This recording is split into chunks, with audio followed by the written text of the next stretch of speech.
प्रभु मैं तेरा तेरा तेरा, तू मेरा मेरा मेरा, मैं तेरा तेरा तेरा, तू मेरा मेरा मेरा। सत्संग ऐसी वस्तु है, आपने देखा होगा कि सत्संग में आप लोग कुछ प्रश्न लेकर आते हैं या आपके मन में जो कुछ चल रहा होता है, सत्संग से आपको ज़रूर उत्तर मिलता है ना। कितने लोगों को ऐसा अनुभव है, वही बात वैसी की वैसी, और सभी को लगता है सत्संग मुझ पे है है ना। सबको लगेगा कि मेरे पे बोला, मुझ पे बोला, मुझे टोका। एक दिन तो एक आदमी आया, उसने कहा आपने तो मेरा चिट्ठा खोल दिया। मैंने कहा मैंने तेरा चिट्ठा नहीं खोला बोले आपको सब मालूम है, आपने मेरा चिट्ठा खोल दिया। मैंने कहा हाँ, यहाँ स्कैन हो जाता है सब, जैसे एक्सरे मशीन के पास जाते हैं ना तो स्कैनिंग हो जाता है। सिर्फ मस्ती किया, मजाक। पर जो आप व्यापक हो जाते हैं तो उनके लिए कोई एक व्यक्ति विशेष का महत्व नहीं होता। जब व्यापक हो जाते हैं तो आप जब सामने बैठते तो आपके चित्त की दशा क्या है, वो आपके चित्त की दशा को देखकर वो नहीं बोलते, बुलवाने वाला बुलवाता है। इसीलिए सबके काम की बात निकल आती है, सबको लगता है मेरे काम की है। पता है हमारा जो भाव और हमारी जो कल्पना होती है ना, हमें वही कड़ी से कड़ी मिलती है। जैसे अभी हवा चल रही है और अगर आप यहाँ अकेले हो तो आपको लगेगा कि पता नहीं क्या हो रहा है ना। अभी सब साथ में बैठे तो बड़े निर्भीक बन के बैठे हो, लाइटें बंद हो जान दो, फिर आपको अकेला छोड़ दो यहाँ, फिर देखो आप एक पत्ते की आवाज़ भी डरा देगी, है ना। तो डर बाहर नहीं है, कहाँ है? आपके भीतर है। आपके भीतर डर है, इसीलिए आपको बाहर की चीज़ें, प्रत्येक सामान्य चीज़ भी आपको डराती है। और अगर आप निर्भीक हो तो आपके सामने राक्षस भी आ जाए, आपको लगता है इसको तो मैं निपट लूँगा। डर, निर्भीकता कहाँ है? आपके भीतर। डर कहाँ है? आपके भीतर। सुख कहाँ है? आपके भीतर। दुख कहाँ है? आपके भीतर। आप अगर कभी ऐसे ही बैठे हों और आप पुरानी यादों को निकालो, फलाने इंसान ने मेरे साथ बहुत बुरा किया, और वो सारा चिट्ठा खुलता खुलता आपको ऐसा दुखी कर देगा कि आपको सुख का विचार ही नहीं आएगा। आपको लगेगा उसने मेरे साथ ऐसा भी किया, और जब बाहर मिला तो उसने मुझे विश भी नहीं किया। ज़रूर उसके मन में ऐसा था सारा। और आप बाहर कितनी भी हवा चल रही हो ना, आपको सारा गमगीन माहौल दिखेगा। क्यों? क्योंकि आपका भीतर गमगीन है ना। और खुशनुमा इंसान के सामने नंगी तलवार लेकर लोग खड़े हों, फिर भी वो ओमकार की गर्जना करे, मेरा यार है इसमें, जाने दे, है ना। तो जो कुछ भी है, भय, निर्भीकता, प्रसन्नता, दुख, गम, खुशी, जो कुछ भी है वो बाहर नहीं है। कहाँ है? आपके भीतर है। केवल संसार उसका आईना मात्र है, केवल उसका दर्पण है। जैसे आप हो वैसा ही आप चीज़ों को लेते हो। एक ही व्यक्ति की परिस्थितियाँ एक जैसी दो व्यक्ति के सामने खड़ी हो तो एक व्यक्ति का लेने का नज़रिया अलग है, दूसरे व्यक्ति के लेने का नज़रिया दुखमय है। एक का सुखमय, तो उसे वो स्थिति दुखी नहीं कर सकती। जैसे मैंने उस दिन बताया कि ऐसे लोग आते हैं कि जैसे 60-65 साल की उम्र की अम्मा हो या दादा हो, वो आपको परेशान दिखने को मिलेगा। बोले मुझे बहुत बीपी हो गया है। तो भाई, आपको 65 साल की उम्र में बीपी नहीं होगा तो क्या होगा? वो जिस उम्र में जो होना चाहिए वह हो रहा है, तो उसमें दुखी होने की क्या बात है? मेरे घुटने नहीं चलते हैं। अम्माएँ आती, कितने साल की हो? 77 साल के, तो अभी तो नहीं ही चलेंगे ना। आप सोचो कि 25 साल की तरह हम दौड़ने लग जाएं तो ये हमारी अपेक्षा हमें दुख देती है। एक और तो किसी का घुटना भी उससे पीड़ादायी है, और दूसरी ओर मैया जी को किसी ने पूछा हार्ट की प्रॉब्लम है, डायबिटीज़ है, कार्डियक अरेस्ट हो गया और हॉस्पिटल में एडमिट हो गए, और लंबर कॉम्प्रेशन है और क्या क्या पता नहीं कितनी। आप अगर उनकी रिपोर्ट देखोगे ना तो डॉक्टर बोलेगा कि ये पेशेंट बेड पे होना चाहिए, ये चलता अपने पैरों पर होना ही नहीं चाहिए, जितने भी डॉक्टर्स ने देखा। तो उस दिन हम कार्डियक जो हॉस्पिटल से वापस आए तो किसी ने पूछा मैया जी कैसे हो, तो मैया जी ने हंस के पूछा कि कैसी लग रही हूँ। बहुत ही लाइट, मतलब ऐसा लगा ही नहीं कि उनको कुछ हुआ है। तो उससे सामने बोला कि ऐसे देखने में तो आप हमेशा ही ठीक लगते हो, पर शरीर तो शरीर का काम करता है। तो मैया जी ने क्या बोला, मैया ने बोला अब ये फटा हुआ कपड़ा है, इसे रफू कर करके चलाना पड़ता है। ये समझ है। एक व्यक्ति घुटने से परेशान है केवल, और एक व्यक्ति हजारों बीमारियों से भी प्रसन्न है। तो क्या है वो चीज़, जैसी आपकी दृष्टि है वैसा ही जगत की स्थितियां आपको सुखी दुखी करती है। तो इसीलिए मैंने कल के सत्संग में कहा था परसों के कि जब आप परेशान हो, परेशानी देना तो संसार का धर्म है। छोटी छोटी बातों में हमारा मन अगर कमज़ोर होता है उस समय हमें स्वाध्याय या तो सत्संग का सहारा लेना चाहिए। पहले लोग माघ मास में फरवरी के आसपास या चतुर्मास में 4 महीने लोग गुरु के आश्रमों में जाके रहते थे, उसमें भी श्रावण मास खास। श्रावण मास में जप करना, ओमकार का जप करना, गुरु मंत्र का जप करना, सुबह ब्रह्म मुहूर्त में उठना और सत्संग श्रवण करना, सुबह दोपहर शाम गुरु के सानिध्य में बैठना, उनकी नज़रों में बैठना, लोग स्वतः उन्नत होते थे। अब तो वो समय बचा नहीं, लोग एक एक महीना अपना घर से निकालते नहीं, एक महीना आके रहते नहीं। तो अब तो यूट्यूब उनके घर चला जाता है। साधन कितने अच्छे हैं, फिर भी आपको खोलने में अगर समय लगता है तो फिर तो उसका तो भगवान मालिक है। तो परेशानियां तो ये संसार में कभी किसी पर ना हुई हो ऐसा हुआ ही नहीं, वो होता ही है। भगवान शिव जी के घर में भी झगड़े होते हैं, केवल आपके घर में होते हैं ऐसा नहीं, उसके घर में भी परेशानियां होती है। राम जी के घर में भी 4 चीज़ें कभी भी किसी को एक साथ नहीं मिलती। परिवार मिलेगा तो पैसा छूटेगा, पैसा मिलेगा तो स्वास्थ्य छूटेगा, अगर तीनों मिलेंगे तो यश नहीं मिलेगा। लोग जूतियाँ ही ठोकते रहेंगे, ये ऐसा, ये वैसा, ये ऐसा, ये वैसा। आज तक आपको, जब आपको कभी आप स्वस्थ थे ना, तब आपके पास पैसा नहीं था, और आज पैसा है तब आपके पास स्वास्थ्य नहीं है। ठीक है? या परिवार अच्छा नहीं मिलेगा तो स्वास्थ्य अच्छा होगा, अगर स्वास्थ्य अच्छा नहीं मिलेगा तो परिवार बहुत अच्छा होगा, अगर दोनों अच्छे नहीं मिलेंगे तो गड़बड़ कहीं ना कहीं और ज़रूर होगी। तो कभी भी 4 चीज़ें, राम जी को राज्याभिषेक हो रहा था, ऐश्वर्य मिल रहा था, ठीक है, मिल रहा था ना। जब ऐश्वर्य मिल रहा था तब क्या था, सब बहुत अच्छा, और ऐश्वर्य छूटा, पत्नी छूटी। जब पत्नी आई तो राज्य नहीं, जब राज्य मिला तो पत्नी नहीं, परिवार नहीं, जब बच्चे मिले तो माँ नहीं, मतलब पत्नी नहीं।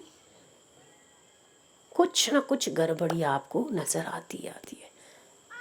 इसीलिए संसार में सब कुछ सही हो जाए फिर मैं भजन करूँगा, तो संसार कभी भी सही नहीं होना। आपको करना है तो अभी करना पड़ेगा, नहीं तो मरने के बाद भी नहीं होगा। जो करना है आज ही करना पड़ेगा, अभी ही करना पड़ेगा। इसका इंतज़ार करके अपना समय शक्ति गंवाने का कोई मतलब नहीं। इसीलिए हम कहते हैं संसार का काम चलता रहे, आप अपने भजन का काम बढ़ाते रहो, ताकि मन मजबूत रहेगा ना, तो कुछ भी आएगा तो चल रहे अरे ठेंगा दिखा के आप चलते पड़ोगे। क्योंकि आप किसके हो आपको याद होना चाहिए, आप किसके हो? परमात्मा के हो, किसके हो? हाँ, फिर तो ऐसे प्राइम मिनिस्टर के बच्चे हो, शेर की औलाद और गिदड़ से डर जाए तो मज़ा कोई आए? हाँ, शेर की औलाद हो तो दहाड़ना ही चाहिए, शेर तो दहाड़ता है। उसे पता है कि वो जहाँ सो रहा है ना, सारे ही जंगल के लोग उसके शत्रु हैं। ठीक है, उसे मालूम है कि यहाँ पर कोई भी मेरा मित्र नहीं है, फिर भी वो सोता है ना, और वो भी निश्चिंत और राजा की तरह, है ना। जंगल में हर व्यक्ति, इंसान से लेकर, वो राजा माना जाता है, पर इंसान से लेकर हर प्राणी उसका शत्रु है, फिर भी वो निश्चिंत होकर, निर्भीक होकर सोता है, वो उसकी राजाशाही है। तो इस संसार में अगर हजारों शत्रु भी हो, तभी भी आप किसकी औलाद हो, उसकी तरह चलो ना, तो सारे शत्रुओं में भी आप निश्चिंत और निर्भीक रहोगे। वनराज माना जाता है। तो इस जंगल में एक भी व्यक्ति से लेकर एक भी पशु पक्षी तक कोई शेर को प्यार नहीं करता। हाँ, सभी उसके शत्रु हैं, फिर भी वो निश्चिंत है। कहने का मेरा तात्पर्य कि सुविधाएं ज़्यादा है तो हमारा मन इतना ज़्यादा साधन में लगना चाहिए, पर नहीं लगता ज़्यादा हमें उसकी, क्योंकि महत्ता हमें संसार की ज़्यादा हो गई है। पहले लोगों को महत्ता नहीं थी, इसीलिए एक एक महीना घर छोड़ के बैठे रहते थे। राजा जनक कैसे बड़े बड़े राजा लोग अपना राजपाट छोड़ के पड़े रहते। क्या मिलता? कुछ तो मिलता होगा ना। वही मिलता जिसके लिए मनुष्य जन्मों से दौड़ रहा है। सुखदेव जैसे त्यागी राजा जनक के दरबार में 21 दिन तक खड़े। राजा जनक ने स्त्रियां भेजी, सुखदेव ने आंख उठाकर नहीं देखा। पैसा भेजा, सुखदेव ने छुआ तक नहीं। अच्छे अच्छे व्यंजन भेजे, सुखदेव ने चखा तक नहीं। जनक प्रसन्न हुए। क्या चाहिए आखिर? ये सब मेरे क्या काम का? मुझे वो चीज़ चाहिए जिसके लिए मनुष्य का जन्म होता है। तो अब तो हम खाते हैं, पीते हैं, सब रुचि वाला भोजन करते हैं, सो जाते हैं।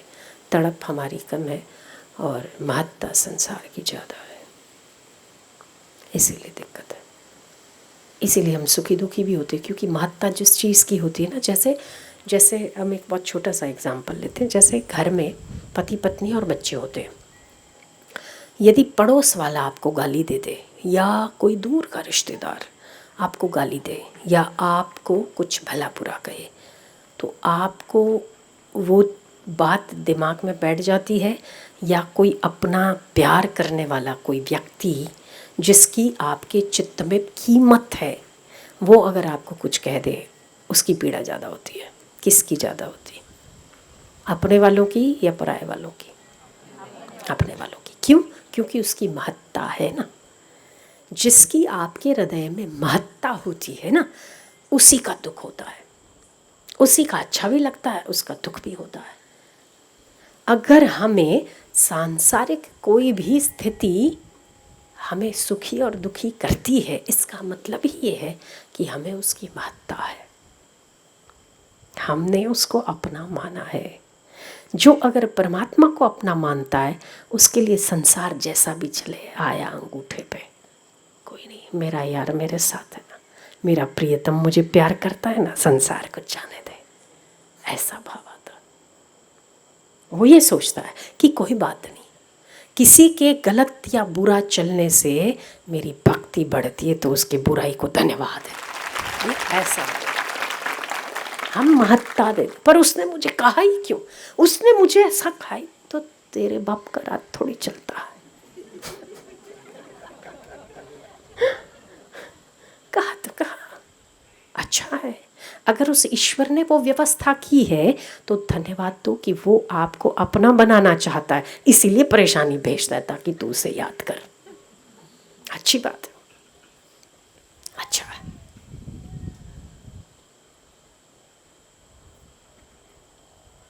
तो हमें संसार की महत्ता होती है ना, तब हमें सांसारिक कोई भी चीज़ें दुखी सुखी ज़्यादा करती है।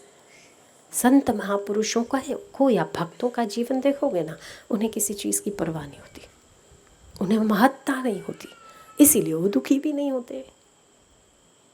हमें महत्ता ज़्यादा है। जैसे हमें अपने पति ने कुछ कह दिया या अपनी पत्नी ने कुछ कह दिया, तो उसकी पीड़ा ज़्यादा होती है, क्योंकि उसकी महत्ता है ना। ऐसे ही हमें सांसारिक वस्तुओं की महत्ता है, इसीलिए वहाँ से मिला हुआ दुख हमें पीड़ा देता है। और सत्संग हमें उस पर कोई भी मलहम नहीं लगाता है, क्योंकि उसकी महत्ता कम है, सीधी बात है। अगर सत्संग के वचन उस पर मरहम लगाने का काम कर रहे हैं तो हमें उसकी महत्ता बढ़ जाएगी।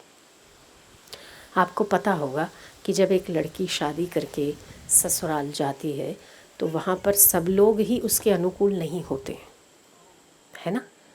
जेठानी कट कट कट कट कट टिक टिक टिक टिक टिक टिक टिक टिक टिक टिक टिक टिक टिक टिक टिक टिक टिक टिक उसकी चालू ही रहती, ठीक है। आप अच्छा भी कर लोगे ना, तभी भी देख कैसा कर लिया तूने, बिगाड़ दिया, मैं तो कब से कह रही नहीं थी। और फिर सारे घर के बीच में आपको बेइज्जत कर देंगी। जेठानियाँ, सासें अक्सर ऐसा हुआ करती हैं, सभी तो नहीं, कुछ अच्छी भी होती हैं, पर ऐसा होता है। माइयों को पता होगा कैसी कैसी सासों का सामना करना पड़ता है। सही है। पर एक स्त्री जब नई आती है, वो अपना परिवार छोड़ती है, अपने संस्कार छोड़ती है, अपना स्वभाव छोड़ती है, अपनी इच्छाएं, अपनी कामनाएं, अपने शौक छोड़ती है और एक दूसरे घर को अपनाती है। और वहाँ पर भी सब कुछ सही नहीं मिलता है, फिर भी वो चलाती है और एडजस्ट करती है। किसके लिए? किसके कारण? पति के कारण, ठीक है ना। पति के, चलो ये साथ है ना, कोई बात नहीं, घर तो मेरा वैसे ही, पर ये मेरे साथ है ना, होता है ना ऐसा। पत्नी किसके कारण सब कुछ छोड़ती है, किसके कारण सब कुछ चलाती है, किसके कारण सब सहती है? आपका जवाब होगा पति के कारण, ठीक है। क्योंकि उसे संतोष होता है कि ये मेरे साथ है। हम भी पूछते, कई माइयाँ परेशान होकर आती हैं, हम पूछते तेरा पति तो तेरे साथ, हाँ इनकी कोई दिक्कत नहीं, तो बस ना फिर लहर कर। ये बहुत सिंपल सा फंडा है, बहुत सिंपल सा हमारे पारिवारिक रिश्तों के मायने हैं, पारिवारिक रिश्तों के फॉर्मूले हैं, फंडे हैं कि अगर पत्नी पति को खुश रखती है और पति को पत्नी से प्यार है, तब सारे उलझने, सारी समस्याएं पत्नी सह लेती है, केवल एक शब्द पे कि मेरा पति मेरे साथ है, ठीक है, सही है। आपकी पत्नियों को भी बहुत दिक्कतें होती होंगी, ऐसा नहीं कि नहीं होती। मुझे जो तुम्हें समझाना है वो ये है कि अगर तो एक शारीरिक रिश्ते के लिए पत्नी पति के लिए सब कुछ सह लेती है और उसे लगता है कि मेरे सम्मान को अगर ठेस पहुंचती है तो मेरे पति की जिम्मेदारी है उसे ठीक करना। ये पतियों के पति आपके परमात्मा पर यदि आप पूरी तरह से डिपेंडेंट हैं तो क्या उसकी जिम्मेदारी नहीं बनती संसार में आपका सम्मान करवाना? उसकी बनती है, अगर तो आप उसके हो। शर्त कि आप सांसारिक वो हर दुख को इसीलिए सह लो क्योंकि आप उसके हो और वो आपके साथ है। फिर देखो क्या चमत्कार होता है। सारे दुनिया आपके सामने शत्रु बनकर खड़ा रहे, कोई फर्क नहीं पड़ता, वो है ना, सब ठीक करता है। और कब किसको कैसे उसके डंडे में आवाज़ नहीं होती, उसके डंडे में आवाज़ नहीं होती। इसको कब कहाँ किस जगह पर लगाना है वो बखूबी जानता है। क्योंकि आप क्या जानोगे, आपकी तो आंखें बहुत छोटी है। तो हृदय से आप परमात्मा के रहो, हृदय से। यदि आप हृदय से गुरु के या परमात्मा के रहते हैं ना, आपको कोई दिक्कत नहीं आएगी। फिर तो जैसे पति आपके सम्मान को, पति पत्नी एक दूसरे के सम्मान को संभाल लेते हैं, ऐसे प्रियतम परमात्मा भी आपके सम्मान को संभाल लेता है। तो आप निश्चिंत रहो, अगर कुछ होता है तो आपको ये हृदय आपका भरा हुआ होना चाहिए। किस बात से? कि हम परमात्मा के, वो तो मेरा है ना, वो देख रहा है, उसे पता है ना, वो जानता है ना, मैंने इतना सहा, वो जानता है ना, ठीक है, मुझे ये दिक्कत है, वो जानता है ना। तो आप जब ईश्वर के हो जाते हैं ना, तब आपके लिए संसार की महत्ता कम हो जाती है। जब आपके लिए संसार की महत्ता कम हो जाती है तब ईश्वर की महत्ता बढ़ती है, और जहाँ ईश्वर की महत्ता बढ़ती है तब उसे काम करना पड़ता है। तब उसे ही काम करना पड़ता है। तो आप खामखा ऐसे छोटे छोटे लोगों से रिश्ता रख के क्या करोगे? बड़े से रिश्ता रखो, वो सबको ठिकाने लगाता रहेगा। लगाना होगा तो वो ज़्यादा सही नहीं, वो ज़्यादा बढ़िया नहीं। फिर कितने कितनों को अपन ठीक कर सकते हैं? बहुत कम लोग, 1 2 3 4। वो भी कभी ठीक होते, कभी तो और उल्टा टांग देते। तो ये बहुत महत्वपूर्ण बात है कि अगर हमारे चित्त में संसार की महत्ता अधिक है तो हमें दुख सुख की चोट भी अधिक लगती है। अगर हमें परमात्मा की महत्ता है या हमें गुरु की महत्ता है तो सुख आने पर हम उसे धन्यवाद देते हैं कि तेरा भेजा है। और अगर दुख आता है तो हम उस पर डिपेंडेंट होते हैं कि तू देख रहा है, तेरा भेजा है। तो आपकी महत्ता संसार को छोड़कर ईश्वर की हो गई, और उसमें आपका चित्त कभी अप्रसन्न नहीं हो सकता। जैसे एक पत्नी का चित्त सदैव भरा रहता है कि मेरा पति है ना, ये है ना, ये कुछ नहीं बोलते, बाकी सब बोलते हैं, तो उसे उस ये की महत्ता है ना कि बाकी सारे बोलते पर ये कुछ नहीं बोलते। तो हम भी बोलते, जब ये कुछ नहीं बोलते तो मौज करो, और क्या, पति तो साथ है ना। हाँ, ऐसे ही आपके साथ ईश्वर तो है ना, आप उसके हो ना, माना है ना आपने, तो आप लहर करो। दाता करे मेहर तो बंदा करे लहर। वो कैसी मेहर करता है वो वही जानता है। और जो गुरुमुखी होते हैं उस पर तो मेहर ही मेहर होती है, फिर तो चिंता की बात ही कहाँ है। परेशान तो वो हो जिसका कोई माँ बाप ना हो, परेशान तो वो हो जिसका कोई प्रियतम ना हो, परेशान तो वो हो, आपके लिए तो सब कुछ है, गुरु परमात्मा भी है, प्रियतम भी है, बंधु भी है, सखा भी है, माता भी है, पिता भी है, तो आप तो भरे पूरे परिवार के हो, फिर परेशानी किस बात की। दाता करे मेहर तो बंदा करे लहर। तो महत्ता संसार की कम होती जाए अगर, तो हम सही हैं, सही रास्ते पर हैं, हम ईश्वर के रास्ते पर हैं। अगर हमें संसार की महत्ता अधिक है तो हम दुख के रास्ते पर हैं, ये भी है। और अगर संसार की महत्ता हमें कम है, दुख मिलता है और हमें महत्व नहीं देते हैं, तो मतलब हम परमात्मा के रास्ते पर हैं। पर हमें अगर छोटी छोटी बातें क्रोधित करती हैं, दुखी करती है, परेशान करती है, तो हम महत्व देते हैं।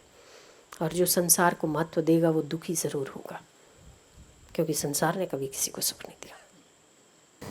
हमारी महत्ता संसार को कम और परमात्मा की भक्ति को ज़्यादा हो। कुछ परिस्थिति आती है तो कोई बात नहीं, हमारी भक्ति अगर बढ़ती है तो उसका भला हो। अगर ये भाव बना रहेगा ना, तो आपकी अवस्था मन की विचलित नहीं होगी, विक्षिप्त नहीं होगी, और परमात्मा की और गुरु की प्रसन्नता प्राप्त होगी यहाँ से, हृदय से। तो कुछ भी हो जाए उसमें अपनी स्थिति को डिगाओ मत, क्योंकि संसार की महत्ता तो कभी थी ही नहीं, थी ही नहीं। हमने दी इसीलिए हमें दिखती है, तो हम दे ही ना। किसी की महत्ता हम देते हैं तब वो सिर चढ़ता है ना। हम किसी को महत्ता ही नहीं देते, वैल्यूलेस, ज़ीरो कर देते, तो उसकी वैल्यू कितनी। आप महत्ता मत दीजिए।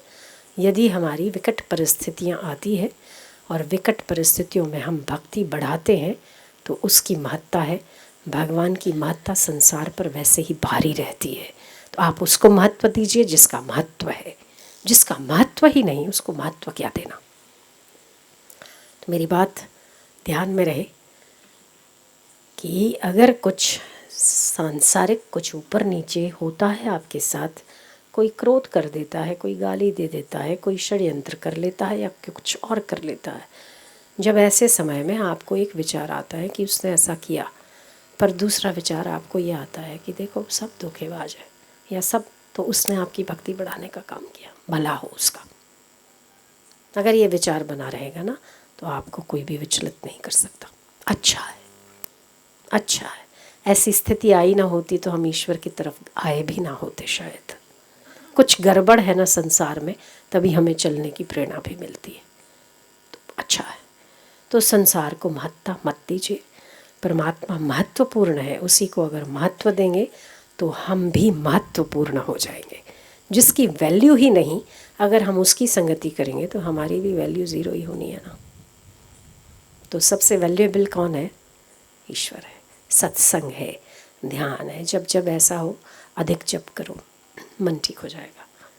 जब जब ऐसा हो सत्संग ज़्यादा सुनो, मन ठीक हो जाएगा।